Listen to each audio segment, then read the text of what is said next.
Okay, we are recording. I'm going to try something a little bit different with the microphone. Don't know if it's going to work, but we shall see. At this point, I would like to show off another movement rule. This time it's going to be patrolling horizontally. So create a new custom NPC. I'm going to name it Tanzanite Trooper. Sure you're seeing a pattern here. Gonna add a walk behavior first, and let's see, the graphics is going to be left and right again, multiple frames. Okay, Tanzanite Trooper 1 through 7. As you can see, this one is very square. Again, the aesthetic is a little bit different from Tourmaline Trooper and Turquoise Trooper.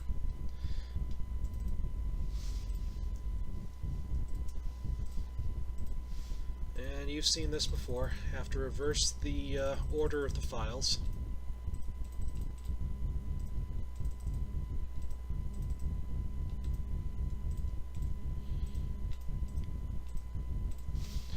And now it's walking left.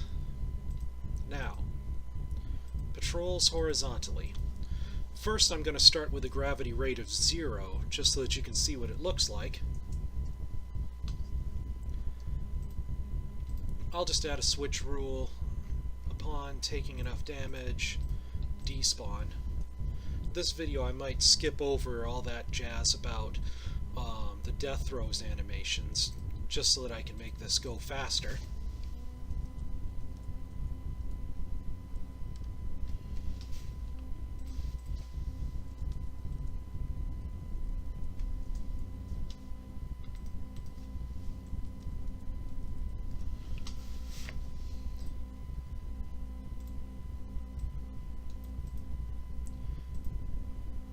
This time, I actually need to set the boundaries for this.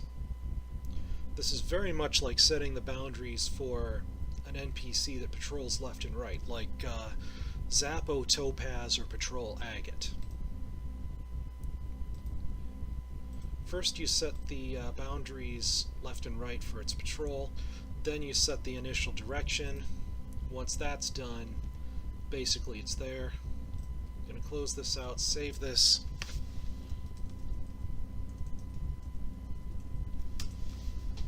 Demo Tanzanite Trooper. Go over to the game. New game load, yes. Load this up, and as you can see, it's patrolling left and right. Gravity doesn't mean a thing to it. Hit him with the flutter dozer, and it's dead.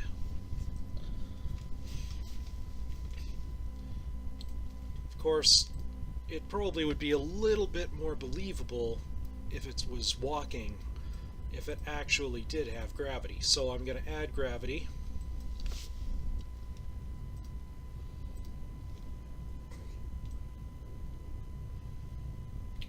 Actually, I think I'll make its patrol a little bit wider. Yeah. You can do that like this. Select the NPC, right-click it, behavior walk. Actually, there's a feature that allows you to see its hitboxes as well. But that aside, you can say reset canvas requirements. You can patrol all the way over here, all the way over here.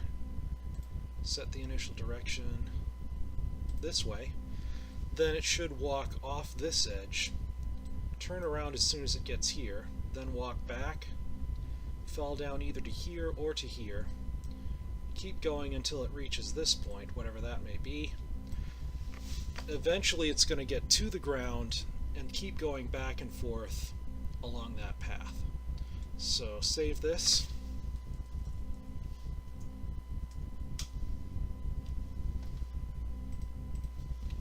New game, load,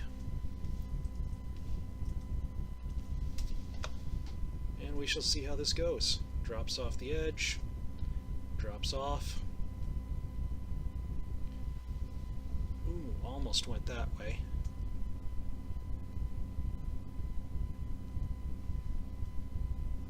As you can see, it will gladly walk off of cliffs, but it will turn around as soon as it hits the patrol area. So that's the way the patrol works. Patrol vertically is about the same. Fun fact, with patrol vertically, if you set the gravity, it'll go down much faster but then go up basically as fast as its speed will allow it to fight against gravity. Anyways, there's another movement rule I'd like to show you, and that's moving towards the player. Okay, so the trick with my microphone wasn't working near as well as I was hoping it would. In any case, the next one is, you guessed it, Topaz Trooper. And it doesn't have lightning powers, that's for Zappo Topaz.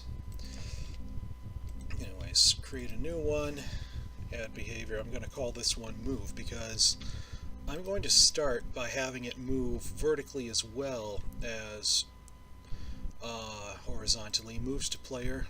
I'm going to give it... That's strange. Huh. Once in a great while, it doesn't want to pick up keyboard input. Let's try this again. Move. Let's see. Moves to player. There we go. I'm going to have it 4, 1, 0. Actually, you know what I'm going to do? I'm going to have the Y speed be 2 and the gravity rate be 1. That way, the Y movement speed can overcome gravity if it has to. I'm not going to add any hitboxes yet, either. Let's see, multiple files. Actually, I want 3 directions this time. There's the neutral animation, left and right. Topaz Trooper, let's see. M is short for motionless, so I should probably be using those for the center animation here. Background color, this time I set the background color to blue because these little lightning bolts here, they don't show up too well on a white background. So that's what it's like when it's standing still. For the right animations, well, you know the drill here.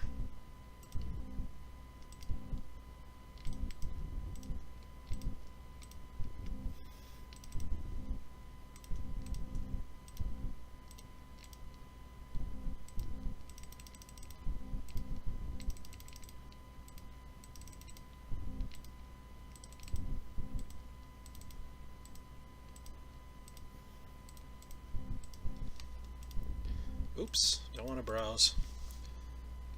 Walking to the left, walking to the right. Not going to give it any hitboxes yet.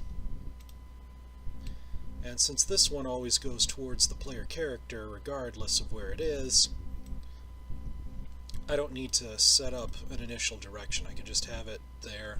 There it is. Let's see, save, demo, Topaz Trooper.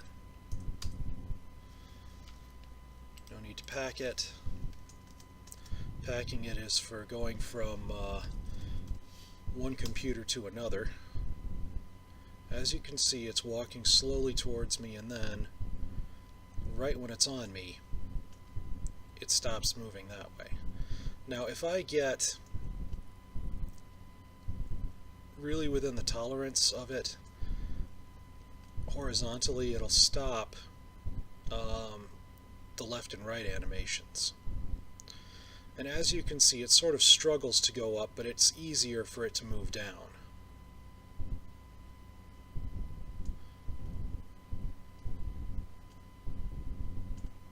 Go up, it's difficult. So you can see the struggle between the horizontal movement, you can see the struggle between the vertical movement trying to go up and gravity trying to get it to go down.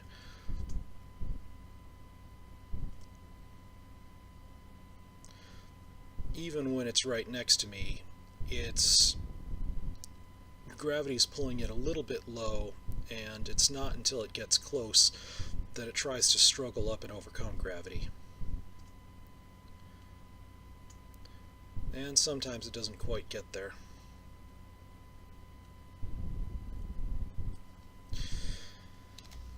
Alright, now I'm going to show you what it's like when it doesn't have that vertical X speed. Sorry, vertical Y speed. I keep misspeaking. I guess that's what happens when you aren't scripted. So, set the movement speed to 0, hitboxes. If I didn't bother to have a block hitbox, let me tell you what would happen. It would actually fall straight off the bottom of the screen because nothing would tell it, okay, we're at the floor now, now we should turn around, or now we should stop falling. Let's see. 40, 0, 0, 0. 40, 40, 0, 0. You know what I'm going to do? I'm going to forego adding the switch rule that says when you take enough damage, despawn, just so that I can show you what happens. Click OK, click OK. Save as demo, Topaz Trooper 2. No need to create a pack file. Yeah, when you create a pack file, you can send it to somebody else's computer, and if they have this game on that, then they can just take the pack file out and they can load up the pack file, and there they have it. As you can see, it's following Twilight around. You can get it to fall off cliffs. It doesn't have a way of getting back up because there's no Y speed. It'll walk towards you until it's aligned with you, and then it'll just stop. So now let me show you what happens when there's a hitbox but no actual way for it to take damage. It doesn't blink when my bullets hit it. It'll absorb the bullets, but it will not actually take damage. So the way you fix that, edit, then you do one of two things. You either create a global max hit points and then tell it that yes, this damage should apply to global max hit points. Of course, even then, it'll take that damage, but it won't react to that damage unless you actually tell it, hey, upon running out of global health, you got to do this. And there's a reason for that. Maybe you want the boss to do something else or stop being hostile as soon as it runs out of global health. Those options are available to you the way I've got this set up. I'll just set it to despawn, click OK, save, demo Topaz Trooper 3. No need to do that. New game load, yes. Demo Topaz Trooper 3. Again, as soon as it takes enough damage, it is going to just plain disappear with no death throws. But, you know, I've shown you how to put together death throws animations a few times now, so you already know that. So that's how move to player and patrol movement requirements work.